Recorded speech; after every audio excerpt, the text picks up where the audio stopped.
രാഹുൽ വിഷയം closed chapter ആണെന്ന് പ്രതിപക്ഷ നേതാവ് വി.ഡി. സതീശൻ. ഹൃദയവേദനയോടെയാണ് രാഹുലിനെതിരെ നടപടിയെടുത്തത്. ഒരു സംഘടന എന്ന നിലയിൽ സ്വീകരിക്കാവുന്ന പരമാവധി നടപടിയാണെന്നും വി.ഡി. സതീശൻ കോഴിക്കോട്ട് പറഞ്ഞു. ഉപതെരഞ്ഞെടുപ്പിനെ ഭയപ്പെടുന്നുണ്ടോ എന്ന ചോദ്യത്തിന് നോ മോർ ക്വസ്റ്റ്യൻസ് എന്നായിരുന്നു മറുപടി. ആ വിഷയം ക്ലോസ്ഡ് ആണ്.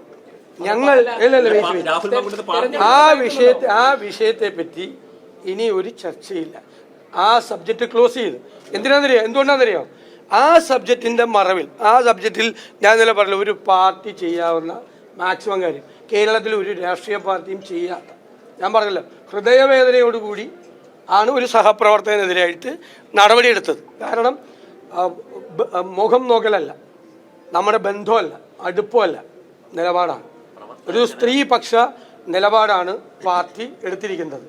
അതിന് പാർട്ടിക്ക് ബോധ്യമുള്ളതുകൊണ്ടാണ് സ്ത്രീകളുടെ ആത്മാഭിമാനത്തെ ബഹുമാനിക്കുന്ന ഒരു പാർട്ടി ആയതുകൊണ്ടാണ് KPC പ്രസിഡന്റ് പറഞ്ഞു നിലപാടെടുത്തത്. ലൈംഗിക അപവാദ കേസിൽപ്പെട്ടാലും മന്ത്രിയായിരിക്കുക, അതിന് യാതൊരു ഉളുപ്പില്ല. എന്നിട്ട് പ്രകടനം നടത്തുക. മനസ്സിലായില്ലേ? അല്ല, ഞങ്ങൾ V made it very clear. ഇനി നോ മോർ ക്വസ്റ്റ്യൻസ്.